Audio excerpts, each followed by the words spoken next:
চলতি মাসে জাতিসংঘের ৭৯তম সাধারণ অধিবেশনে যোগ দেবেন প্রধান উপদেষ্টা। বন্যা দুর্গত ১৪ জেলার ক্ষতিগ্রস্ত মানুষকে ৩ মাস সাশ্রয়ী মূল্যে চাল ও আটা সরবরাহে খাদ্য মন্ত্রণালয়ের বিশেষ ওএমএস কার্যক্রম গ্রহণ। স্বাস্থ্য উপদেষ্টার আশ্বাসে চিকিৎসকদের কর্মবিরতি স্থগিত। ঢাকা মেডিকেল কলেজের ঘটনায় ২টি তদন্ত কমিটি গঠন। আগামী বুধবার থেকে অবৈধ অস্ত্র উদ্ধারে সারা দেশে যৌথ অভিযান চালানো হবে জানিয়েছে স্বরাষ্ট্র মন্ত্রণালয়। মঙ্গলবারের মধ্যে গোলাবারুদ সহ আগ্নেয়াস্ত্র সংশ্লিষ্ট থানায় জমা দেওয়ার নির্দেশ। ২০২৫ সালের হজের প্রাথমিক নিবন্ধন শুরু, চলবে ৩০ নভেম্বর পর্যন্ত। মুক্ত পরিবেশে ৪৬তম প্রতিষ্ঠাবার্ষিকী উদযাপন করছে বিএনপি। শহীদ প্রেসিডেন্ট জিয়াউর রহমানের মাজারে শ্রদ্ধা নিবেদন। রাশিয়ায় নিখোঁজ হেলিকপ্টারের ১৭ আরোহীর মৃতদেহের সন্ধান।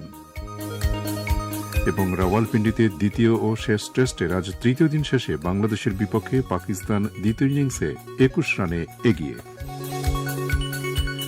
শিরোনাম শুনলেন, এবারে বিস্তারিত। প্রধান উপদেষ্টা ড মোহাম্মদ ইউনূস চলতি মাসের শেষ দিকে জাতিসংঘের ৭৯তম সাধারণ অধিবেশনে যোগ দেবেন। পররাষ্ট্র বিষয়ক উপদেষ্টা মোহাম্মদ তৌহিদ হোসেন আজ তার মন্ত্রণালয়ে সাংবাদিকদের বিষয়টি নিশ্চিত করেছেন। তিনি বলেন, তবে প্রধান উপদেষ্টার যাওয়ার তারিখ এখনও চূড়ান্ত হয়নি। পররাষ্ট্র উপদেষ্টা জানান, প্রধান উপদেষ্টা সংক্ষিপ্ত সফরে নিউ ইয়র্ক যাবেন। ড মোহাম্মদ ইউনূস নিউ ইয়র্কে এ সফরকালে সীমিত সংখ্যক সাইড লাইন বৈঠকে অংশ নিতে পারেন বলে পররাষ্ট্র উপদেষ্টা ইঙ্গিত দেন। ভারতে শেখ হাসিনার অবস্থান সম্পর্কে প্রশ্ন করা হলে তিনি সাংবাদিকদের এ সংক্রান্ত প্রশ্ন ভারতীয় কর্তৃপক্ষকে করার পরামর্শ দেন। শেখ হাসিনাকে বাংলাদেশে ফিরিয়ে আনার বিষয়ে সরকার প্রয়োজনে আইনি প্রক্রিয়া অনুযায়ী কাজ করবে বলে তিনি জানান। রেলওয়ে সেক্টর সহ ভারতের সাথে সাম্প্রতিক স্বাক্ষরিত সমঝোতা স্মারক সম্পর্কে পররাষ্ট্র উপদেষ্টা জানান, সমঝোতার স্মারকগুলো বহাল রাখা আইনত বাধ্যতামূলক নয়। তিনি জানান, জাতীয় স্বার্থ রক্ষার জন্য এই সমঝোতার স্মারকগুলো নিয়ে পর্যালোচনার সুযোগ রয়েছে। প্রধান উপদেষ্টা ড মোহাম্মদ ইউনূস আজ থেকে রাজধানীর তেজগাঁওয়ে অবস্থিত প্রধান উপদেষ্টার কার্যালয়ে অফিস শুরু করেছেন। প্রধান উপদেষ্টার প্রেস সচিব শফিকুল আলম বাংলাদেশ সংবাদ সংস্থা বাসসকে এ তথ্য নিশ্চিত করেন। ছাত্র জনতার গণ অভ্যুত্থানের মাধ্যমে গত ৫ই আগস্ট শেখ হাসিনা সরকারের পতন ঘটে। এরপর ৮ই আগস্ট শান্তিতে নোবেল বিজয়ী অর্থনীতিবিদ ড মোহাম্মদ ইউনূসের নেতৃত্বে অন্তর্বর্তী সরকার দায়িত্ব গ্রহণ করে এবং তখন থেকে প্রধান উপদেষ্টা রাষ্ট্রীয় অতিথি ভবন যমুনায় অফিস করছিলেন। সম্প্রতি চট্টগ্রাম ও সিলেট বিভাগের ভয়াবহ বন্যায় ১৪ জেলার ক্ষতিগ্রস্ত মানুষকে সাশ্রয়ী মূল্যে চাল ও আটা সরবরাহের লক্ষ্যে দুর্গত এলাকার পৌরসভা ও ইউনিয়ন পর্যায়ে খাদ্য মন্ত্রণালয় খোলা বাজারে বিক্রয় কার্যক্রম ওএমএস গ্রহণ করেছে। আজ খাদ্য মন্ত্রণালয়ের সম্মেলন কক্ষে দেশের সার্বিক খাদ্য পরিস্থিতি সহ আভ্যন্তরীণ খাদ্য সংগ্রহ, মজুদ পরিস্থিতি ও বন্যা দুর্গত জেলাগুলোতে সরকারি খাদ্য সহায়তা কার্যক্রম সম্পর্কে গণমাধ্যম কর্মীদের অবহিত করেন খাদ্য সচিব ইসমাইল হোসেন। খাদ্য সচিব বলেন, এই বিশেষ ওএমএস কার্যক্রম বন্যা দুর্গত এলাকা ২৩০টি কেন্দ্রে দেওয়া হবে। প্রতি কেন্দ্রে ১ টন চাল ও ১ মেট্রিক টন আটা হিসেবে প্রতিদিন ২৩০ টন চাল ও ২৩০ টন আটা বিক্রয় করা হবে। চলতি বছরের সেপ্টেম্বর, অক্টোবর ও নভেম্বর মাসে এই কার্যক্রমে সর্বমোট ১৪,৪৯০ মেট্রিক টন চাল ও ১৪,৪৯০ মেট্রিক টন আটা বিক্রয় করা হবে। প্রতি কেজি চাল ৩০ টাকা, প্রতি কেজি খোলা আটা ২৪ টাকা এবং ২ কেজির প্রতি প্যাকেট আটা ৫৫ টাকা দরে বিক্রি করা হবে। খাদ্য সচিব ইসমাইল হোসেন বলেন, বন্যা দুর্গত এলাকায় যে কেউ এ সেবা নিতে পারবে। অন্তর্বর্তী সরকারের দুর্যোগ ব্যবস্থাপনা ও ত্রাণ উপদেষ্টা বীর মুক্তিযোদ্ধা ফারুক আজম বলেছেন, বন্যা দুর্গতদের জন্য সারা দেশ ঐক্যবদ্ধ হয়ে কাজ করছে। আজ ফেনী জেলা প্রশাসকের সম্মেলন কক্ষে চলমান বন্যা পরিস্থিতির মূল্যায়ন এবং ত্রাণ তৎপরতা সমন্বয় সংক্রান্ত মত বিনিময় সভায় প্রধান অতিথির বক্তব্যে তিনি একথা বলেন। প্রত্যন্ত অঞ্চলের শিক্ষার্থীদের স্বতঃস্ফূর্ত কার্যক্রমের কথা উল্লেখ করে দুর্যোগ ব্যবস্থাপনা ও ত্রাণ উপদেষ্টা বলেন, তরুণদের এ কর্ম উদ্যম দেখে তিনি অভিভূত। বর্তমানে শশা ক্ষেত্রে সবাই স্বাধীন উল্লেখ করে ফারুক আজম বলেন, আগের মতো কোনো ভাই, দল বা প্রভাব নেই যেখানে তার সড়ক অথবা তার বাড়িতে আগে কাজ করে দিতে হবে। এজন্য সংশ্লিষ্ট দপ্তরের কর্মকর্তাদের প্রয়োজন বিবেচনায় অগ্রাধিকার ভিত্তিতে দুর্গতদের জন্য কাজ করতে হবে। এর আগে আজ চট্টগ্রামের মিরসরাই উপজেলা কনফারেন্স কক্ষে উপজেলা দুর্যোগ ব্যবস্থাপনা কমিটির সাথে এক মত বিনিময় সভায় অংশ নেন দুর্যোগ ব্যবস্থাপনা ও ত্রাণ উপদেষ্টা।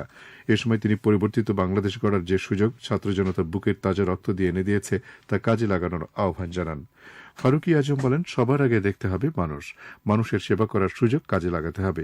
এ সময় উপজেলা প্রশাসনের কর্মকর্তাদের উদ্দেশ্যে তিনি বলেন, ভালো কাজ করলে স্বীকৃতি পাবেন, আর খারাপ কাজ করলে জনগণের কাঠগড়ায় দাঁড়াতে হবে। দেশ সবার, সবাই মিলে দেশকে গড়তে হবে। নোয়াখালী, ফেনী, লক্ষ্মীপুর, কুমিল্লা, মৌলভীবাজার জেলায় বন্যার পানি কমা অব্যাহত রয়েছে। এর ফলে বন্যা পরিস্থিতির উন্নতি হচ্ছে, তবে পানিবন্দী মানুষের ভোগান্তি কমেনি। পানি কমার সাথে ক্ষতচিহ্ন ও দৃশ্যমান হচ্ছে। এরই মধ্যে দেখা দিয়েছে বন্যা কবলিত এলাকায় পানিবাহিত নানা রোগ। সরকারি বেসরকারি ব্যক্তি উদ্যোগে বন্যার্তদের মাঝে ত্রাণ তৎপরতা অব্যাহত রয়েছে। এদিকে বন্যা পূর্বাভাস ও সতর্কীকরণ কেন্দ্র জানিয়েছে, ব্রহ্মপুত্র নদ ও পদ্মা নদীর পানি স্থিতিশীল আছে। অপরদিকে যমুনা ও গঙ্গা নদীর পানি হ্রাস পাচ্ছে, যা আগামী 48 ঘণ্টা পর্যন্ত অব্যাহত থাকতে পারে। দেশের উত্তরাঞ্চলের তিস্তা, ধরলা ও দুধকুমার নদীসমূহের পানি সামগ্রিকভাবে স্থিতিশীল আছে। আগামী 48 ঘণ্টা পর্যন্ত নদীসমূহের স্বাভাবিক প্রবাহ বিরাজমান থাকতে পারে। ধলাই ব্যতীত দেশের উত্তর পূর্বাঞ্চল ও পূর্বাঞ্চলের প্রধান নদীসমূহের পানি হ্রাস পাচ্ছে। আবহাওয়ার সংস্থাসমূহের তথ্য অনুযায়ী আগামী 48 ঘণ্টায় দেশের উত্তর পূর্বাঞ্চল ও পূর্বাঞ্চল এবং তৎসংলগ্ন উজানে ভারী বৃষ্টিপাতের পূর্বাভাস নেই। ফলে এ সময় এ অঞ্চলের সুরমা, কুশিয়ারা, মনুদ, খোয়াই, ধলাই, ফেনী, মোহরী, গোমতী ইত্যাদি নদীসমূহের পানি হ্রাস পেতে পারে এবং বিপদসীমার নিচ দিয়ে প্রবাহিত হতে পারে। দেশের দক্ষিণ পূর্বাঞ্চলের প্রধান নদীসমূহের পানি সামগ্রিকভাবে হ্রাস পাচ্ছে। আবহাওয়া সংস্থাসমূহের তথ্য অনুযায়ী আগামী 48 ঘণ্টায় দেশের দক্ষিণ পূর্বাঞ্চল ও তৎসংলগ্ন উজানে ভারী বৃষ্টিপাতের পূর্বাভাস নেই। এ সময় এ অঞ্চলের সাঙ্গু, মাতামোহরী, কর্ণফুলী, হালদা ও অন্যান্য প্রধান নদীসমূহের পানি হ্রাস পেতে পারে। এদিকে সারা দেশে বন্যা কবলিত মানুষদের সহায়তায় ঢাকা বিশ্ববিদ্যালয়ের টিএসসি এবং কেন্দ্রীয় খেলার মাঠে অব্যাহত রয়েছে বৈষম্য বিরোধী ছাত্র আন্দোলনের গণত্রাণ সংগ্রহ কর্মসূচি। স্বতঃস্ফূর্তভাবে অংশ নিচ্ছেন বিভিন্ন শ্রেণী পেশার মানুষ, সরকারি বেসরকারি প্রতিষ্ঠানের কর্মকর্তা ও শিক্ষার্থীরা। বন্যার্তদের জন্য গণত্রাণ সংগ্রহ কার্যক্রমে এখন থেকে আর শুকনো খাবার ও কাপড় নেওয়া হচ্ছে না। নগদ অর্থ, চিকিৎসা সামগ্রী সহ চাল, ডাল, তেল, মশলা, শিশু খাদ্য ও ন্যাপকিন দেওয়ার আহ্বান জানিয়েছে বৈষম্য বিরোধী ছাত্র আন্দোলন। স্বাস্থ্য ও পরিবার কল্যাণ উপদেষ্টা নুরজাহান বেগমের আশ্বাসের প্রেক্ষিতে সারা দেশে কর্মবিরতি স্থগিত করেছেন চিকিৎসকেরা। এর আগে সচিবালয়ে এক সংবাদ সম্মেলনে চিকিৎসকদের কর্মবিরতি প্রত্যাহারের আহ্বান জানান স্বাস্থ্য ও পরিবার কল্যাণ উপদেষ্টা। ঢাকা মেডিকেল কলেজ হাসপাতালের চিকিৎসকদের উপর রোগীর স্বজনদের হামলার পরিপ্রেক্ষিতে চিকিৎসকরা কর্মবিরতির ঘোষণা দেন। এই ঘটনায় ইতিমধ্যে 2টি তদন্ত কমিটি গঠন করা হয়েছে জানিয়ে সংবাদ সম্মেলনে উপদেষ্টা বলেন, রোগীর চিকিৎসায় গাফলতির অভিযোগের বিষয়ে একটি তদন্ত কমিটি এবং চিকিৎসকদের উপর হামলা বিষয়ে আরেকটি তদন্ত কমিটি গঠন করা হয়েছে। অবৈধ অস্ত্র উদ্ধারে আগামী বুধবার থেকে সারা দেশে যৌথ অভিযান চালানো হবে। স্বরাষ্ট্র মন্ত্রণালয় আজ এক বিবৃতিতে তথ্য জানিয়েছে। একই সঙ্গে আগামী মঙ্গলবারের মধ্যে গোলাবারুদ সহ আগ্নেয়াস্ত্র সংশ্লিষ্ট থানায় জমা দেওয়ার নির্দেশ দেওয়া হয়েছে। এর আগে আওয়ামী লীগ সরকারের সময়ে দেওয়া সকল আগ্নেয়াস্ত্রের লাইসেন্স স্থগিত করে অন্তর্বর্তী সরকার। 2025 সালের পবিত্র হজের প্রাথমিক নিবন্ধন শুরু হয়েছে আজ। এই নিবন্ধন চলবে আগামী 30 নভেম্বর পর্যন্ত। সরকারি বেসরকারি দুই মাধ্যমেই এই নিবন্ধন কার্যক্রম চলবে। প্রাথমিক নিবন্ধনের সময়ের পর আর সময় বাড়ানো হবে না বলে জানিয়েছে ধর্ম মন্ত্রণালয়। এর আগে গত সোমবার ধর্ম বিষয়ক মন্ত্রণালয়ের এক বিজ্ঞপ্তিতে জানানো হয়েছিল, আগের কিংবা নতুন প্রাক নিবন্ধিত যেকোনো ব্যক্তি 3 লাখ টাকা জমা দিয়ে প্রাথমিক নিবন্ধন করতে পারবেন। হজ প্যাকেজ মূল্যের অবশিষ্ট টাকা প্যাকেজের নির্ধারিত সময়ের মধ্যে পরিশোধ করতে হবে। এবছরের হজ প্যাকেজ মূল্য সৌদি পর্বের ব্যয় ও বিমান ভাড়া নির্ধারণ সাপেক্ষে ঘোষণা করা হবে। তবে 2025 সালের সাধারণ হজ প্যাকেজ মূল্য গত বছরের চেয়ে কমানোর চেষ্টা করা হবে। আজ বাংলাদেশ জাতীয়তাবাদী দল বিএনপির 46তম প্রতিষ্ঠাবার্ষিকী।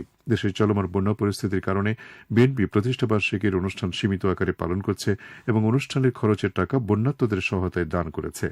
বিএনপির প্রতিষ্ঠাবার্ষিকী উপলক্ষে আজ রাজধানীর শেরেবাংলা নগরে দলের প্রতিষ্ঠাতা শহীদ রাষ্ট্রপতি জিয়াউর রহমানের সমাধিতে পুষ্পস্তবক অর্পণ করেছেন বিএনপি নেতাকর্মীরা।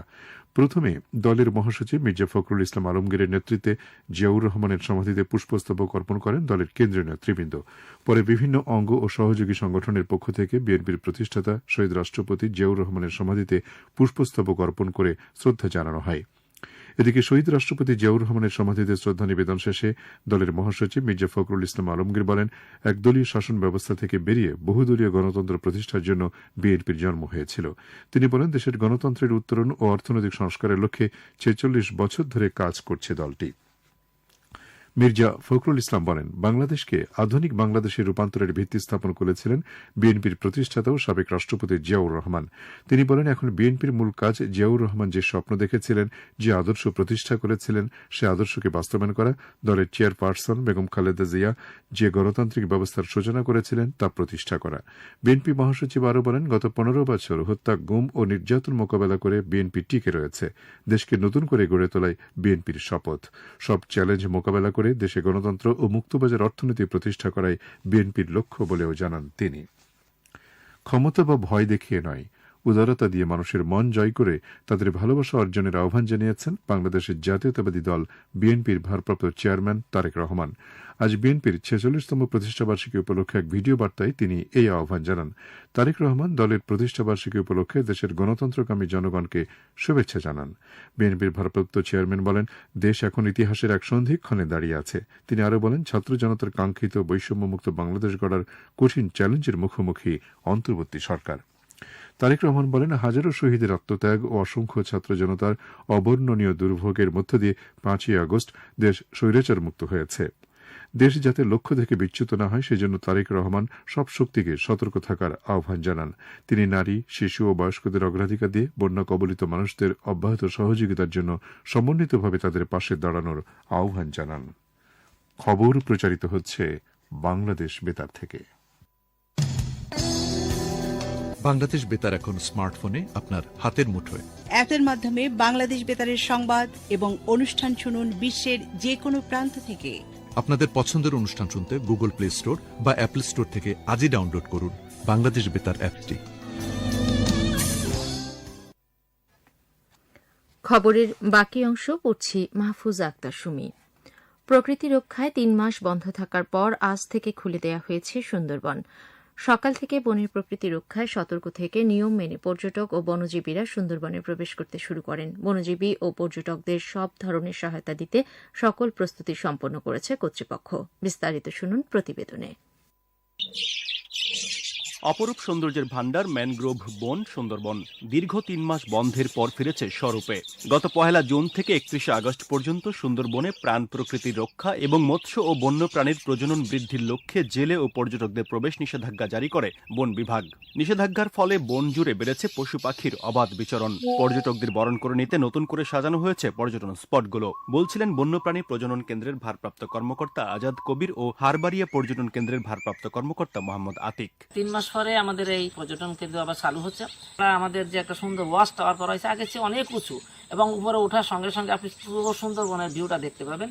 এই কাজটা শেষের পথে। করমজল, হারবাড়িয়া এবং আন্দারমানিক ইকোটুরিজম সেন্টারগুলো ট্যুরিস্টদের আসার জন্য একদম উপযোগী করে তোলা হয়েছে। সুন্দরবনের পানিতে 210 প্রজাতির সাদা মাছ ও 24 প্রজাতির চিংড়ি এবং 14 প্রজাতির কাঁকড়ার দেখা মেলে। দীর্ঘ 3 মাস বন্ধ থাকায় এর পরিমাণ আরও বাড়বে বলে আশা করছে জেলেরা। আর নিষেধাজ্ঞা স্থগিত হওয়ায় পর্যটন ব্যবসা বৃদ্ধি পাওয়ার আশা করছেন পর্যটন ব্যবসায়ীরা। প্রায় 700-800 ফুট আছে, এরাও সবাই বসা বেকার, এরা বসে আছে, কর্ম নাই, কর্মহীন বসে আছে। আমাদের এই রুটি রুটি আপনার সুন্দরবনের উপরে সব নির্ভর করে। আসলে আমাদেরই ভালো হবে। সুন্দরবনের নিরাপত্তা এবং এর দূষণ রোধে সবাইকে সচেতন থাকার আহ্বান জানিয়েছেন সুন্দরবন বন বিভাগের কর্মকর্তা কাজী মোহাম্মদ নুরুল করিম। নিরাপত্তার ব্যাপারে কোনো সমস্যা হবে না। আর যারা জেলে বাওয়ালি আছে তাদেরকেও আমরা ইনস্ট্রাকশন দিয়েছি যাতে কোনো অবৈধ কার্যক্রমের সাথে যেন জড়িত না হয়। এছাড়া যদি আপনারা এই আবর্জনা, বর্জ্য মানে অপচনশীল দ্রব্য সুন্দরবনে ফেলে যান তাহলে পরিবেশ নষ্ট হবে এবং তাদের বিরুদ্ধে আইনানুগ ব্যবস্থা গ্রহণ করা হবে। ওয়াসিম আকরাম, বাংলাদেশ বেতার। বিদ্যুৎ, জ্বালানি ও খনিজ সম্পদ, সড়ক, মহাসড়ক ও সেতু মন্ত্রণালয় এবং বাংলাদেশ রেলওয়ে মন্ত্রণালয়ে ব্যয় সংকোচন নীতি বাস্তবায়নের তাগিদ দিয়েছেন দায়িত্বপ্রাপ্ত উপদেষ্টা মোহাম্মদ ফজলুল কবির খান। আজ উপদেষ্টা দপ্তর থেকে এক অফিস আদেশের মাধ্যমে এই নির্দেশনা জারি করা হয়েছে। নির্দেশনায় বলা হয়, অফিসে সভার সময় খাবারের ব্যাপারে কৃচ্ছ্রতা সাধন করতে হবে। ঢাকার বাইরে সফরের ক্ষেত্রে বাহনের সংখ্যা সীমিত করতে হবে। উপদেষ্টা সফরের ক্ষেত্রে যাবতীয় আতিশয্য পরিহার করতে হবে এবং ইতপূর্বে ব্যয় সংকোচন পরিকল্পনা দাখিল করার যে নির্দেশনা দেওয়া হয়েছে তা দ্রুততার সাথে কার্যকর করতে হবে। অন্তর্বর্তী সরকারের বাণিজ্য উপদেষ্টা ড সালেউদ্দিন আহমেদ বলেছেন, বাজারে জিনিসপত্রের দাম মোটেও হতাশাব্যঞ্জক না। জনসাধারণের জন্য বাজার যেন আরও সুখকর হয় সেজন্য কাজ করছে সরকার। আজ সচিবালয়ে বাণিজ্য মন্ত্রণালয়ের সম্মেলন কক্ষে দেশের পোল্ট্রি খাত সংশ্লিষ্টর সাথে মতবিনিময় শেষে গণমাধ্যম কর্মীদের তিনি একথা জানান। বাণিজ্য উপদেষ্টা বলেন, পোল্ট্রি খাত সংশ্লিষ্টদের সঙ্গে ডিম ও মাংস উৎপাদনকারীদের বিদ্যমান সমস্যা ও সমাধান নিয়ে আলোচনা হয়েছে। এছাড়া এখন আর ডিম ও পোল্ট্রি খাতে সিন্ডিকেট করে ব্যবসা করা যাবে না বলেও তিনি উল্লেখ করেন।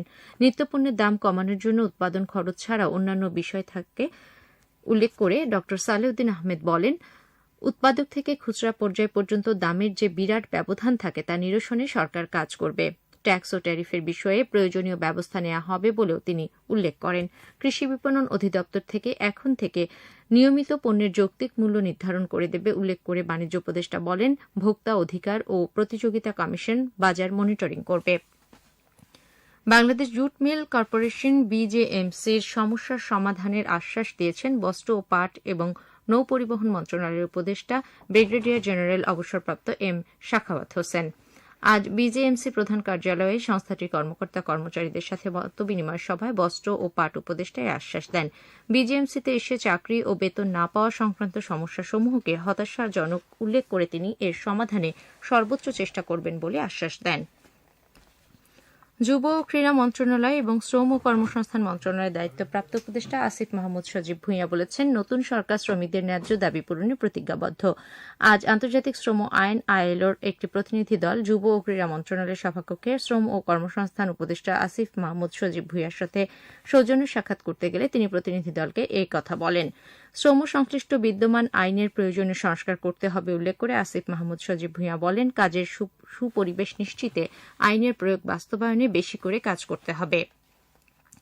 রাজনৈতিক দল হিসেবে বাংলাদেশ জামায়াতে ইসলামের বাতিল হওয়া নিবন্ধন ফিরে পেতে সুপ্রিম কোর্টের আপিল বিভাগে খারিজ হওয়া আপিলটি পুনরুজ্জীবিত করার আবেদনের শুনানি আগামী ২১ অক্টোবর। আপিল বিভাগের চেম্বার কোর্ট বিচারপতি মোহাম্মদ আশফাকুল ইসলামের আদালতে বিষয়টি উপস্থাপন করা হলে আপিল বিভাগের পূর্ণাঙ্গ বেঞ্চ আগামী ২১ অক্টোবর শুনানির দিন ধার্য করেন। এর আগে ডিসমিস ফর ডিফল্ট হিসেবে খারিজ হওয়া আপিলটি পুনরুজ্জীবিত করতে আপিল বিভাগের চেম্বার কোর্টে দলটির আইনজীবী মোহাম্মদ শিশির মনির আজ আবেদন করেন। উল্লেখ্য, গত ১ আগস্ট জামায়াতে ইসলামী ও ইসলামী ছাত্র শিবিরকে নিষিদ্ধ ঘোষণা করে শেখ হাসিনা সরকার। বাংলাদেশ আওয়ামী লীগের নিষিদ্ধ ও নিবন্ধন বাতিল চেয়ে দায়ের করা রিট সরাসরি খারিজ করে দিয়েছে হাইকোর্ট। বিচারপতি এ.কে.এম. আসাদুজ্জামান ও বিচারপতি মোহাম্মদ মাহবুবুল ইসলামের সমন্বয়ে গঠিত হাইকোর্ট ডিভিশন বেঞ্চ আজ এ আদেশ দেন। আদালতে রিটকারী আরিফুর রহমান মুরাদ ভূঁইয়া রিটের পক্ষে নিজেই শুনানি করেন। আদালতে রাষ্ট্রপক্ষে শুনানি করেন অ্যাটর্নি জেনারেল মোহাম্মদ আসাদুজ্জামান। সাবেক স্বরাষ্ট্রমন্ত্রী আসাদুজ্জামান খান কামাল, তার স্ত্রী লুৎফুল তাহমিনা খান ও কন্যা সাফিয়া তাসনিম খান সহ ১০ জনের দেশত্যাগে নিষেধাজ্ঞা দিয়েছে আদালত। আজ ঢাকা মহানগর দায়রা জজ মোহাম্মদ আসামস জগলুল হোসেনের আদালত দুদকের আবেদনের প্রেক্ষিতে এই আদেশ দেন। সব সরকারি কর্মচারীকে সম্পদ বিবরণী দাখিল করতে নির্দেশ দিয়েছে সরকার। জনপ্রশাসন মন্ত্রণালয় থেকে জারি করা এক সংবাদ বিজ্ঞপ্তিতে আজ নির্দেশনার কথা জানানো হয়। তবে কতদিনের মধ্যে কিভাবে হিসাব জমা দিতে হবে তা বিজ্ঞপ্তিতে উল্লেখ করা হয়নি। দেশের উপজেলা ও থানা ভিত্তিক সরকারি প্রাথমিক বিদ্যালয়ের প্রধান শিক্ষকদের শূন্য পদে অস্থায়ী ভিত্তিতে ২০৮ জনকে নিয়োগ দিয়েছে প্রাথমিক ও গণশিক্ষা মন্ত্রণালয়। জনপ্রশাসন মন্ত্রণালয়ের সুপারিশে এ নিয়োগ দেয়া হয়। আজ প্রাথমিক ও গণশিক্ষা মন্ত্রণালয়ের এক সংবাদ বিজ্ঞপ্তিতে এ তথ্য জানানো হয়েছে।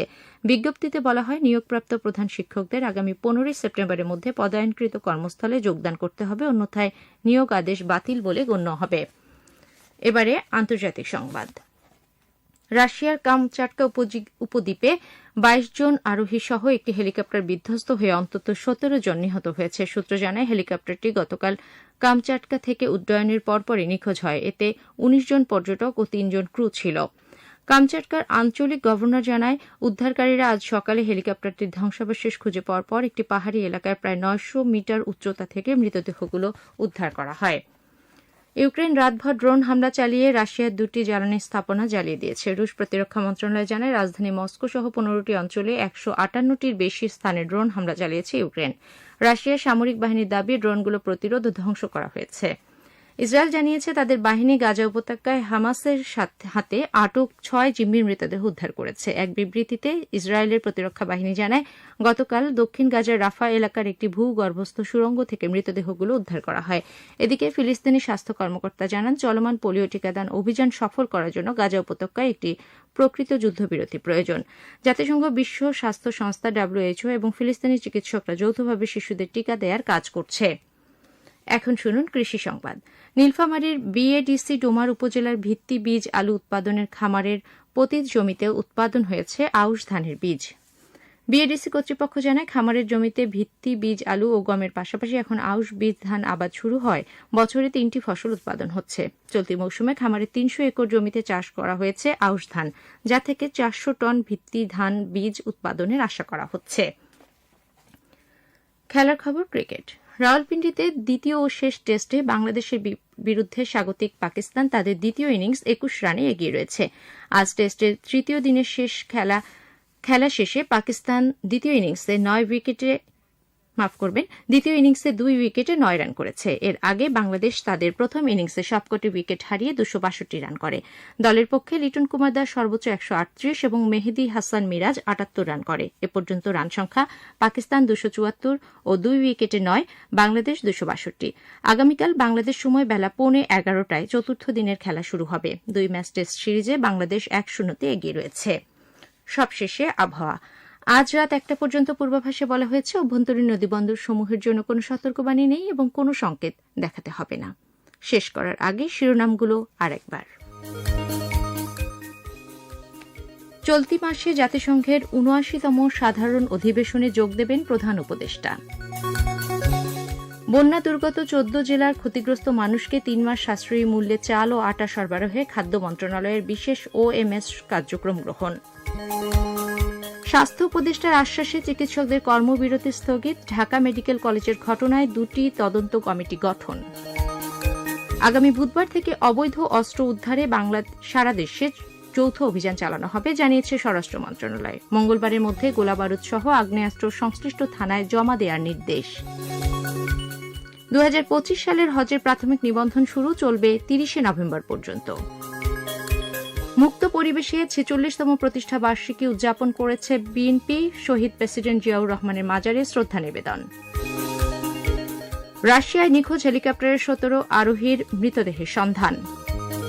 এবং রাওয়ালপিন্ডিতে দ্বিতীয় ও শেষ টেস্টের আজ তৃতীয় দিন শেষে বাংলাদেশের বিপক্ষে পাকিস্তান দ্বিতীয় ইনিংসে 21 রানে এগিয়ে।